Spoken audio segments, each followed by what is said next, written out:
السلام علیکم ورحمۃ اللہ وبرکاتہ۔ بسم اللہ الرحمن الرحیم۔ دوستو، یہ سن 2005 کا واقعہ ہے۔ نوجوان جوانی کی دہلیز پر قدم رکھتا ہے، نعمت اور آسائش کی ہر چیز اس کے پاس موجود تھی۔ لاؤبالی پن، پیسے کی ریل پیل اور گھوڑوں کا شوق دور دراز کے اسفار پر اسے مجبور کرتا ہے۔ اس کا والد مسقط میں بسلسلہ کاروبار مقیم تھا۔ کم عمری میں عیاشی اور دین سے دوری کے نتیجے میں بالآخر نوجوان ایک ایسی جگہ پہنچ جاتا ہے جہاں سے اس کا ایمان مسلوب یعنی چھین لیا جاتا ہے، اور پھر ذلت اور پستی کے گہرے کنویں میں جا گرتا ہے۔ اس نوجوان کا نام محمد انفال تھا۔ راولپنڈی کے ضلع گوجر خان سے اس کا تعلق تھا۔ یہ جوان چناب نگر میں موجود ربوہ قادیانیوں کے ہیڈ آفس میں جاتا ہے، جہاں اسے جلی یعنی واضح حروف میں کلمہ طیبہ لکھا ہوا نظر آتا ہے۔ منتظمین سے سوال کرتا ہے کہ یہ تو وہی کلمہ ہے جو ہم پڑھتے ہیں۔ جواباً اس طفل مکتب کو یہ باور کروایا جاتا ہے کہ ہم بھی مسلمان ہیں، ہمارا دیگر مسلمانوں سے کوئی اختلاف نہیں۔ وہاں موجود لائبریری میں تمام علماء کرام کے تراجم اور تفاسیر کا انبار محمد انفال کو دعوت فکر دیتا ہے۔ عام فرقوں کی طرح ان کو بھی ایک فرقہ سمجھ کر محمد انفال ایک فارم پر کر کے واپس لوٹ آتا ہے۔ عرصہ 2 سال تک اس کی کوئی خبر نہیں لی جاتی۔ اسی اثنا میں محمد انفال کی شادی ہو جاتی ہے۔ شادی کے بعد چناب نگر سے کچھ لوگوں کا وفد محمد انفال سے ملنے آتا ہے۔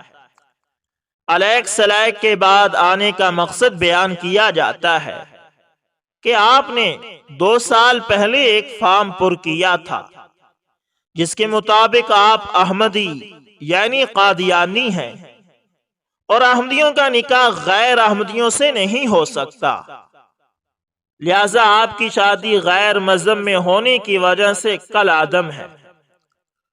نوجوان ان سے پوچھتا ہے کہ پہلے دن آپ لوگوں نے مجھے کہا کہ ہم محمد صلی اللہ علیہ وسلم کو آخری نبی مانتے ہیں، اور آج آپ غلام احمد قادیانی کذاب کی نبوت کی طرف بلا رہے ہیں۔ یہ باتیں آپ نے مجھے پہلے دن کیوں نہیں بتائی؟ تاہم وفد خلیفہ خامس لندن کی طرف سے ایک کاغذ کا ٹکڑا محمد انفال کو فراہم کرتا ہے، جس کے مطابق محمد انفال کو خلیفہ خامس کی طرف سے بیعت کرنے پر سند جاری کی جاتی ہے۔ گویا ایک قسم کا نعوذ باللہ صحابی اتھارٹی لیٹر سمجھ لیں، جو محمد انفال کو خلیفہ خامس کی طرف سے ملتا ہے، اور ساتھ ہی میں برطانیہ ایمبیسی کی طرف سے ایک فارم پیش کیا جاتا ہے کہ غیر احمدی بیوی کو طلاق دینے کی پھر ساتھ میں ترغیب بھی دی جاتی ہے، اور یہ باور کروایا جاتا ہے کہ آپ کے برطانیہ جانے میں آپ کی بیوی رکاوٹ ہے۔ گویا تبدیلی مذہب کا پہلا گفٹ محمد انفال کو برطانیہ کا ویزا ملتا ہے۔ یہ سلسلہ جاری رہتا ہے۔ نوجوان اپنی نیک سیرت اور خوبصورت بیوی کو چھوڑنے پر راضی نہیں ہوتا۔ بچوں کی پیدائش پر برطانیہ سے نام آتے ہیں کہ جن کے انتخاب کی صورت میں محمد انفال کے بچوں کی عمر کے حساب سے انہیں ماہانہ وظیفے کی خوشخبری بھی سنائی جاتی ہے۔ محمد انفال اس کو بھی خاطر میں نہیں لاتا اور سنی انسنی کر دیتا ہے۔ اس سب کے باوجود ان کی تسلی کے لیے چناب نگر دوبارہ آنے کی حامی بھی بھرتا ہے، اور اس خیال سے کہ انڈر گراؤنڈ اگر میں احمدی بھی رہوں تو بعد میں مسلمان ہو جاؤں گا، لیکن بات چھپتی نہیں، لیک ہو جاتی ہے۔ سسرالیوں میں لان تان کے ساتھ ساتھ عام لوگ بھی محمد انفال کا سوشل بائیکاٹ کر دیتے ہیں۔ جس کے باعث محمد انفال کا وہاں رہنا مشکل ہو جاتا ہے۔ پھر وہ بیوی کو احمدی بنانے کی بھی بھرپور کوشش کرتا ہے۔ ایک بار عورتوں کے ہمراہ اپنی بیوی کو ربوہ بھی بھیجتا ہے تاکہ صورتحال مزید واضح ہو۔ بیوی نے غلام احمد قادیانی کذاب کے کفر پر مزید مہر ثبت کرتے ہوئے خاوند کو اپنے ارادے سے باز آنے کی دعوت دے ڈالی اور خاوند کو اس دلدل سے نکلنے کی دعوت دیتی رہی۔ نیک سیرت بیوی کا یہ کردار جلی حروف میں رقم ہوگا۔ اس سارے عرصے میں وہ اپنی بیوی کے ایمان کو متزلزل نہیں کر سکا۔ اس کے بعد محمد انفال راول پنڈی سے ہجرت کر کے ہتار انڈسٹریل اسٹیٹ میں آ جاتا ہے، جہاں اسے شیزان فیکٹری میں فورمین کی ملازمت مل جاتی ہے۔ فیکٹری میں موجود دیگر عملے کے ساتھ جی ایم بھی احمدی ہوتا ہے، جہاں نوکری کے جانسے میں مزدوروں کی معاشی فلاح و بہبود کے ساتھ فکری بنیادوں پر بھی گاہے بگاہے حملے کیے جاتے ہیں، جس کے نتیجے میں بہت سے مسلمان نادانستہ طور پر ایمان سے ہاتھ دھو بیٹھتے ہیں۔ اس دورانیے میں محمد انفال نے 1,00,000 روپے بطور فنڈ احمدیوں کو دیے۔ اس کے بقول یہ رقم ربوہ میں موجود جنت البقیع میں قطع ارضی کے حصول میں خرچ کی جائے گی اور بعد از مرگ اس کی تجہیز و تکفین کے اخراجات اس میں سے پورے کیے جائیں گے۔ بیوی نے اس سلسلے میں بھی خاوند کو بہت سمجھایا، بالآخر والدین کی ناراضگی اور قریبی رشتہ داروں کا بائیکاٹ روز روز اسے غائل کرنے لگا، اور پھر اس دلدل سے نکلنے کے لیے وہ بے تاب ہونے لگا۔ احمدیوں کے مطابق وہ اپنی ماں باپ کا جنازہ بھی نہیں پڑھ سکتا تھا۔ اس بات کے صدمے سے ضبط کے سارے بندھن ٹوٹنے کو تھے۔ وہ کسی طور پر اخروی ناکامی کے ساتھ دنیاوی ذلت برداشت کرنے کو تیار نہ تھا۔ اس نے ہتھیار پھینکنے کی ٹھان لی تھی اور 2 ہفتے قبل جھوٹی نبوت کے دعوے دار مرزا غلام احمد قادیانی لائن اور اس کی جماعت سے دستبردار ہو کر آقا دو جہاں سید الاولین والآخرین حضرت محمد مصطفیٰ صلی اللہ علیہ وسلم کے ساتھ اپنا رشتہ جوڑ لیتا ہے۔ 1000 بار مبارکباد کے لائق محمد انفال کی خوش بختی کہ اس نے محسن کائنات کے دامن کو چھو لیا، اپنی آخرت کو بچا کر 2 ٹکے کی زندگی پر 2 حرف بھیج دیے۔ قبول اسلام کے بعد میڈیا سے گفتگو کرتے ہوئے محمد انفال کا کہنا تھا کہ میں اس دلدل سے نکل آیا ہوں، لیکن بہت سے لوگ احمدیوں کے شکنجے میں اس طرح کسے ہوئے ہیں کہ ان کی واپسی کی راہیں بند ہو چکی ہیں۔ پیسے، نوکری اور عورت کے جھانسے میں وہ لوگ بہت دور تک نکل چکے ہیں۔ میری واپسی کی راہ اس لیے ہموار ہوئی کہ میں نے کبھی ان سے کوئی فائدہ حاصل نہیں کیا، ورنہ اس قہر ذلت سے نکلنا میرے روگ میں نہ تھا۔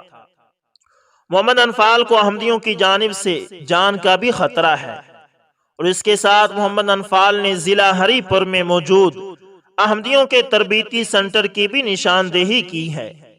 ضلعی انتظامیہ آئین کی روح سے ان کی سرگرمیوں کو بند کرے، علماء کرام ختم نبوت کے مسئلے کی اہمیت بیان کریں اور معاشرے میں موجود قادیانیوں کی سرگرمیوں پر نظر رکھیں، تاکہ کوئی محمد انفال کی طرح آقا دو جہاں صلی اللہ علیہ وسلم کے قدمین شریفین سے دور نہ ہونے پائے۔